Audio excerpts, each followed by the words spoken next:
warahmatullahi wabarakatuh. Di video ini saya akan menjelaskan materi tentang pengelolaan kelas. Pengertian pengelolaan kelas. Pengelolaan kelas terdiri dari dua kata, yaitu pengelolaan dan kelas. Pengelolaan merupakan terjemahan dari kata manajemen, kemudian diartikan menjadi manajemen atau manajemen. Menurut para ahli Hadari Nawawi, kelas dalam arti luas adalah suatu masyarakat kecil yang merupakan bagian dari masyarakat sekolah yang sebagai satu kesatuan di organisasi menjadi unit kerja yang secara dinamis menyelenggarakan kegiatan-kegiatan belajar mengajar yang kreatif untuk mencapai suatu tujuan. Tujuan dari pengelolaan kelas. Tujuan pengelolaan kelas adalah penyediaan fasilitas bagi macam-macam kegiatan belajar siswa dalam lingkungan sosial, emosional, dan intelektual dalam kelas, fasilitas yang memungkinkan siswa belajar dan bekerja. Terciptanya suasana sosial memberikan kepuasan, suasana disiplin, perkembangan intelektual, emosional, dan sikap apresiasi para siswa. Ruang lingkup pengelolaan kelas. 1. Pengelolaan kelas yang memfokuskan pada hal-hal yang bersifat fisik, yang dibatasi oleh dinding tempat siswa berkumpul bersama mempelajari segala yang diberikan oleh pengajar dengan harapan proses belajar mengajar berlangsung secara efektif dan efisien. Yang kedua, pengelolaan kelas yang memfokuskan pada hal-hal yang bersifat non-fisik, yang berkaitan dengan pemberian stimulus dalam rangka membangkitkan dan mempertahankan kondisi motivasi siswa untuk secara sadar berperan aktif dan terlibat dalam proses pendidikan.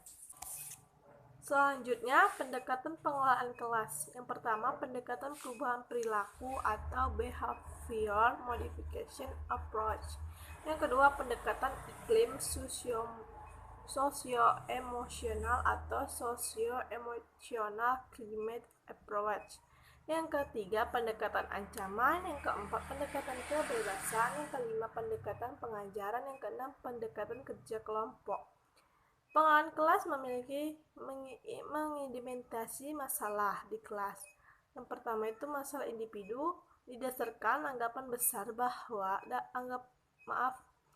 masalah individu itu didasarkan anggapan dasar bahwa tingkah laku manusia itu mengarah pada mencapai suatu tujuan. Setiap individu memiliki kebutuhan dasar untuk memiliki dan untuk merasa dirinya berguna.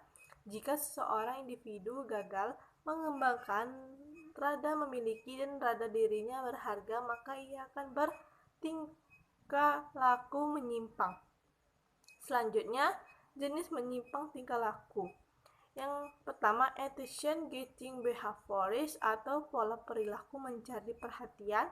Yang kedua, power seeking behaviors atau pola perilaku menunjukkan kekuatan. Yang ketiga, revenge seeking behaviors, pola perilaku menunjukkan balas dendam. Yang keempat, helplessness atau peragaan ketidakmampuan. Mengidentifikasi masalah di kelas. Masalah kelompok.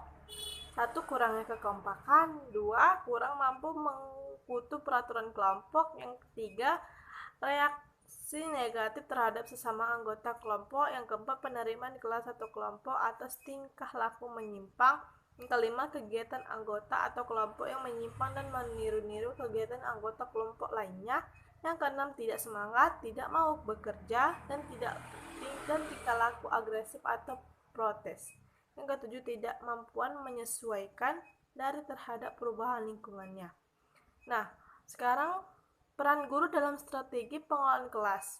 Guru merupakan salah satunya faktor yang penting dalam menentukan berhasilnya proses belajar mengajar di dalam kelas. Oleh karena itu, guru dituntut untuk meningkatkan peran dan kompetensinya. Guru yang kompeten akan lebih mampu menciptakan lingkungan belajar yang efektif, akan lebih mampu mengelola kelasnya tinggi sehingga hasil belajar siswa berada pada tingkat yang optimal. Peran guru dalam proses mengajar itu: 1. Guru sebagai demonstrator atau fasilitator Yang kedua, guru sebagai pengolah kelas. Yang ketiga, guru sebagai mediator dan fasilitator. Yang keempat, guru sebagai evaluator. Terima kasih. Terima kasih. Semoga materi yang dapat saya bacakan dapat bermanfaat. Lebih dan kurangnya saya mohon maaf. Saya akhiri dengan wassalamualaikum warahmatullahi wabarakatuh.